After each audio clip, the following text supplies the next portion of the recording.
Olá pessoal, eu me chamo Marciana Lima, sou acadêmica do curso de Ciências Biológicas da UES Polo Quixeramobim, Ceará. E hoje eu estou aqui passando para dar uma dica para vocês sobre como deixar uma aula dinâmica de biologia sobre o assunto de segmentação em répteis. Entendendo um pouco sobre embriologia, nós sabemos que a fecundação ela ocorre nos répteis de uma forma contínua, tá certo? Segue 3 fases, que é a segmentação, a gastrulação e a organogênese. Após essa fase, tem a formação, aliás, na fase da fecundação, inicia-se com a fase do ovo ou zigoto, tá certo? No caso dos répteis, que são vertebrados, estes ovos são do tipo telócitos. Por que assim chamados? Porque eles possuem uma grande dimensão, certo? Devido à grande quantidade de vitelo. E aí a gente vai entender melhor, se aprofundar melhor sobre o assunto no segmento do vídeo, tá certo? Como será o modelo didático?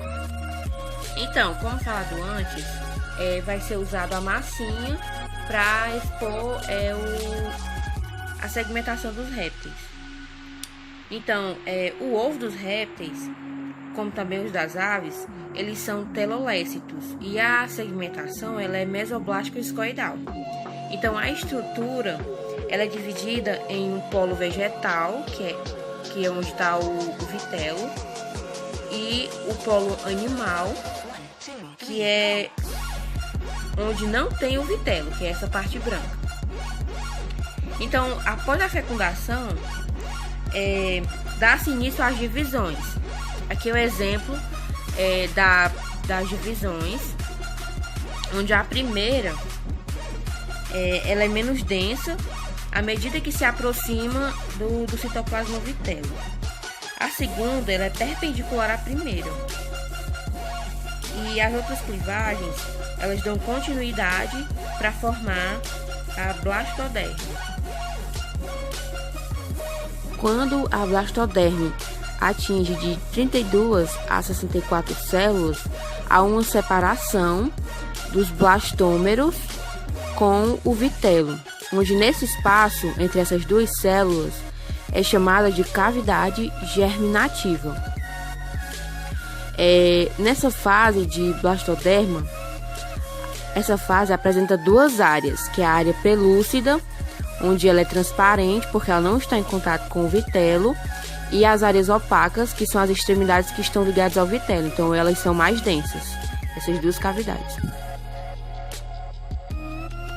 Nessa fase dá para perceber que tem algumas células superficiais que representam o epiblasto e outras de uma camada mais profunda, o hipoblasto. Algumas dessas células migram para a cavidade germinal com o objetivo de formar as ilhas de poliinvaginação, assim também como o crescente de cólon. E essas 2 camadas, epiblasto e hipoblasto, se unem próxima à área opaca para formar a blastocele secundária. Os mamíferos é essa linha primitiva, que é visível inicialmente como espessamento de uma camada de células do epiblasto. Na região posterior do embrião, imediatamente anterior ao crescente de cólon. Então, à medida que a área espessada se estreita, essa área, ela se move anteriormente e se contrai. Agora, como podemos perceber, esse espessamento se contraiu para formar a linha primitiva definida, que é essa linhazinha aqui, que é a linha primitiva definitiva. Essa linha se estende a 60 a 75% do comprimento da área pelúcida. Então, ela se estende a 60 a 75% dessa área pelúcida e marca o eixo anteroposterior do embrião. Na ponta anterior da linha primitiva aqui, a um espessamento regional de célula chamado, que é essa bolinha aqui, que é chamada de nódulo primitivo ou nódulo de Hansen. No centro desse nódulo, contém uma depressão em forma de funil, através do qual as células passam para a blastocele. No final da fase de gastrulação, pode-se observar um achatamento da célula da ectoderme, a parte dorsal, que dão origem à placa neural, que se desenvolve em direção à porção posterior do embrião. Ela começa a se dobrar. Esse dobramento na sua região central se forma o sulco neural. Com o aumento dessa fenda, naturalmente, as bordas serão puxadas até se fundirem e darem início ao tubo neural. Com o aumento do sulco neural, as pegas neurais, que eram aquelas hastes em amarelo, acabam por se unirem. Nessa imagem aqui, o tubo neural será representado por esse círculo verde. Bom, paralelamente a esse processo, está se formando abaixo do tubo neural a notocorda, que é uma estrutura densa de células do mesodermo em forma de bastão. E podemos ver aqui em forma dessa massa rosa. Logo mais adiante, nós podemos notar a sua relação com o suporte do tubo neural e também define o eixo corporal do embrião. A Maria Paula, eu sou a Marcela, eu sou Letícia. Então, como a gente ficou com a segmentação dos répteis, a gente vai mostrar um pouco do método didático, onde a gente utilizou massa de modelar, a folha de isopor para a construção desse modelo didático.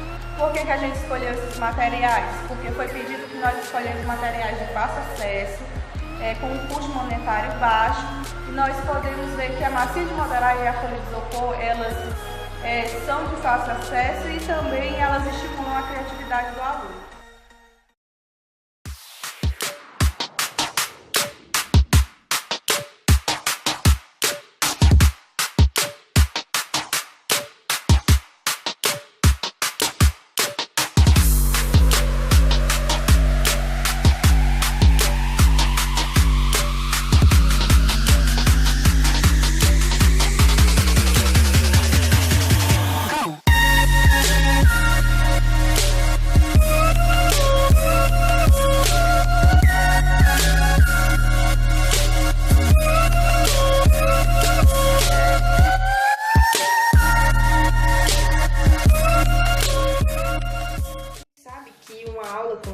Material didático, um material diferente, torna sem dúvidas a aula bem mais interativa e sai daquela monotonia de todos os dias, é aquela aula de o aluno sentado, o professor explica, aluno escuta, então é totalmente diferente. Então nosso propósito com a massinha de modelar, com esse material didático, é exatamente deixar a aula mais interativo, certo? Porque através do material didático, que no caso é a massinha de modelar, a gente pode apresentar aos alunos as diferentes partes dos segmentos dos répteis, como são formadas, inclusive usando o uso das massinhas de modelar em cores diferentes, que dá para diferenciar cada parte, essa parte, né? E também outra forma que a gente pode utilizar em sala de aula é colocar até mesmo os próprios alunos para produzir o material, porque a partir do momento que eles produzem, a gente já dá até para fazer uma avaliação.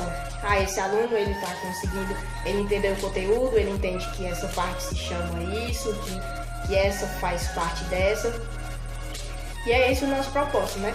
Trabalhar com o aluno e também com o propósito de fazer com que o aluno construa, certo? Até como uma forma de avaliação de que o aluno está compreendendo o conteúdo e que ele entende do que se trata, né? Então é exatamente isso.